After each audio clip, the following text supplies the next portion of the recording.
Hello, বলছি Bengali matrimony সাইটে আপনার মেয়ের প্রোফাইলটা দেখে ফোন করছি। ও হ্যাঁ বলুন। হ্যাঁ, আসলে আমার একটা বিড়িখোর, মদখোর, গেঁজাখোর একটা 5 ফুট 8 ইঞ্চির একটা ছেলে আছে, তাই জন্য একটা পাত্রী খুঁজছিলাম, দিয়ে আপনার মেয়ের সঙ্গে ভাবলাম মানাবে, তাই জন্য ফোন করছি।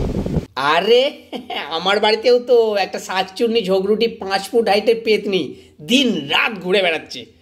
মাঝে মাঝে তো কাজের মাসিও বলি আমি। অলরেডি আমি চর্চা শুরু করে দিয়েছি, কবে তাড়াবো। ও আরে, আমার ছেলে তো বিয়েতে রাজি হচ্ছিল না, বলছে বিয়ের সময় বিড়ি ফিড়ি খেতে দেবে কিনা। আমি বললাম তো মাঝখানে আগুন জ্বলে, বিড়ি একটা ধরিয়ে নিবি। তারপরে রাজি হলো মোবাইলটা খোলার। আমার মেয়েও তো তাই, বিয়ে করতে একদম রাজি হচ্ছিল না। বলছে একসঙ্গে এতজনকে বিয়ে করা যায় নাকি। আমি বললাম যে তুই একটা ফাইনাল কর ভালো করে, তারপর আমি তার বাড়িতে গিয়ে তাকে দেখে আসি, দেখে সবাই মিলে কেলিয়ে আসি। কিছুতেই রাজি হচ্ছে না। কোয়ালিফিকেশন আমার ছেলের মাধ্যমিক, উচ্চ মাধ্যমিক, কলেজ ফেল নয়, ব্রেক ফেল করে ফলে আর কি, এসব জিজ্ঞাসা করলে। ও বাবা, আপনি তো ঠিক জায়গায় ফোন করেছেন। আমার মেয়েও তো তাই, বিয়ে ফেল। আসলে এত জায়গায় দেখাশোনা হয়েছে, একে বিয়ে ফেল ছাড়া কি বলবো, একটাতেও বিয়ে লাগছে না। ও আচ্ছা, আমার মেয়ের পড়াশুনো বলতে আমার মেয়ে ওই বয়ফ্রেন্ডের সঙ্গে কথা বলার পর যেটুকু সময় পেয়েছে পড়েছে, মুখ থুবড়ে। আর হ্যাঁ বলছি, আপনি আপনার মেয়ের প্রোফাইলে লিখেছেন যে জামাইয়ের 12-13 লাখ টাকা ইনকাম লাগবে। আপনাকে তো কেলিয়েও রাগ যাবে না। আচ্ছা, আপনি 12-13 লাখ টাকা একসঙ্গে করে চোখে দেখেছেন? আপনি কোথায় থাকেন? না মানে গিয়ে একটু কেলিয়ে আপনাকে রাগটা নিবারণ করে আসতাম। আর বলবেন না, ওটা তো একটু ভুল হয়েই গেছে। আমি তো 20-25 লাখ টাকা করতে চেয়েছিলাম, আর অপশানে এলো না। হ্যাঁ, আমি তো ভেবেই রেখেছি যে আমার মেয়ের বিয়ের পর আমি আর কাজকর্ম করবো না, সব ছেড়ে দেবো।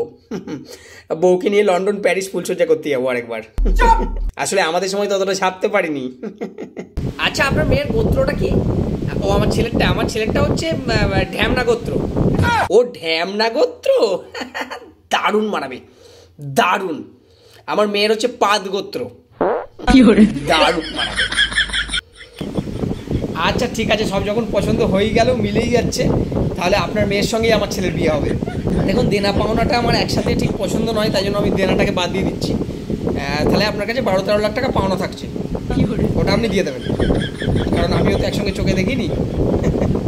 দেখুন, বার্গেনিং করবেন না, 2 টাকা কম দেবেন, ঠিক আছে? আমরা মেয়েকে বাড়িতে এত খাটাবো, খাটিয়ে তুলে নেবো টাকা। ও এই কথা, আমি আমার মেয়েকে বলে দিচ্ছি আরামসে কেলাবি গিয়ে, কারণ আমার মেয়েকে তো আমি বক্সিং শিখিয়েছি ছোটবেলা থেকে, বিভৎস খেলাতে পারে। আর মা বাবা বলতে দেবে না, কিছু বলার আগেই দেখবেন আপনার জিনিস জায়গায় নেই।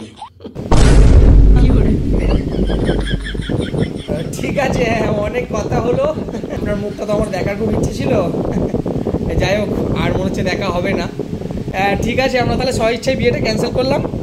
আচ্ছা ঠিক আছে, দেখা না করাই ভালো, নাহলে আবার ঢ্যামনা গোত্রের ঢ্যামনামও আমি ছুটিয়ে দিতাম।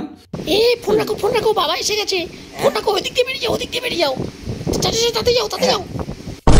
बात कुछ समझ न आए।